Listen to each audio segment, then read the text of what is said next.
யாரே என்று மானமுள்ள மனிதனுக்கு அவை சொன்னது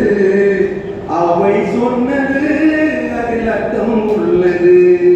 பரமசிவன் கழுத்தில் இருந்து பாப்பு கேட்டது கருடா சௌக்கியமா. யார் இருக்கும் இடத்தில் இருந்து கொண்டால் எல்லாம் சௌக்கியமே கருடன் சொன்னது அதில் அர்த்தம் உள்ளது. ஔவையார் வந்து 4 கோடி பாடல்கள் என்று 4 பாடல்கள் எழுதியிருக்கிறார். அந்த பாடலுடைய வடிவம் தான் அதுக்கு தான் அவர் முழுமையாக அந்த பாட்டை பயன்படுத்தியிருக்கார். நடுவர் சொல்லிட்டீங்கன்னு தான் அவன் ஒப்பு வச்சு. சரி, ஈகோ ஒப்புங்க. எல்லாத்துக்கும் ஈகோ, எல்லாத்துக்கும் யார் ஜெயிக்கணுங்கிற வெளியே அதெல்லாம் விட்டுருங்க. சந்தோஷமா வாழும். இடையில சண்டை வரும், பிரச்சனை வரும். இதெல்லாம் வராதா கவிஞரே அப்படின்னு கவிஞர்கிட்ட கேட்டோம்னா, பிரச்சனை இல்லாம வாழ்ந்தால் வாழ்க்கையே இல்லடாம. கவிஞர் கண்ணதாசன் சொல்லுவாரு, பிரச்சனையோட தான் வாழணும். புருஷன் பொண்டாட்டிக்குள்ள சண்டை இருக்கணும், இருந்தாலும் அந்த வாழ்க்கையை ருசிக்கும்.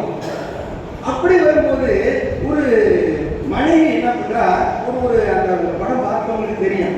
ஒரு பந்தயம், தேர்தல் பந்தயம், பண்ணையார் தோற்றுவாரு, சில நடிகர்கள் சிவாஜி கணேசன் ஜெயிச்சுருவார். பண்ணையாருடைய மகன் மிகப்பெரிய படிப்பாளி, சிவாஜி கணேசன் படிக்காத அவருக்கு கல்யாணம் பண்ணி வச்சுருவாங்க. நல்லா பாருங்க, மிகப்பெரிய உயர்ந்த கல்வி, இவருக்கு கல்வி கிடையாது, மிகப்பெரிய வசதி கிடையாது, கல்யாணம் பண்ணிடுவாங்க.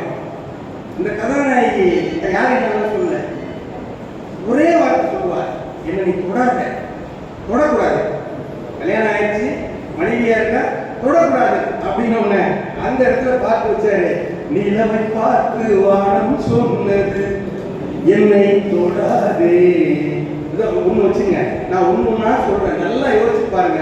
ஒன்றை தொடாமல் இருக்கவே முடியாது.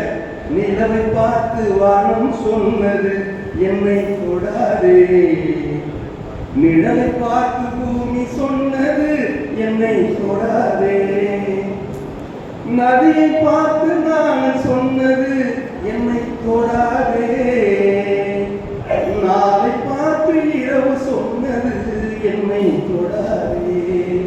எப்படி ஒண்ணு தொடாம இருக்க முடியும்? இதுதான் வாழ்க்கை தத்துவம். அடுத்து சொல்வாரு, புதியதல்லவே தீண்டாமை என்பது, புதுமையல்லவே அதை நீயும் சொன்னது, புதியதல்லவே தீண்டாமை என்பது, புதுமையல்லவே அதை நீயும் சொன்னது, சொன்ன வார்த்தையும் இரவதானது, சொன்ன வார்த்தையும் இரவதானது. போய் கிடைப்பு அடிக்குது.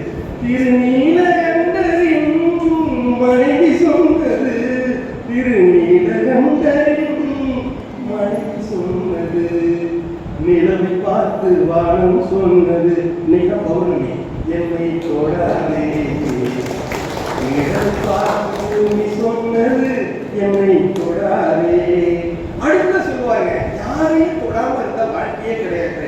காலத்தை ராகம் தொடாத போதிலும் கீதத்தை நெஞ்சம் தொடாமல் போகுமே, காலத்தை ராகம் தொடாத போதிலும் கீதத்தை நெஞ்சம் தொடாமல் போகுமே. இதுதான் ரொம்ப முக்கியம். தந்தை தன்னையே தாய் தொடாவிடில்,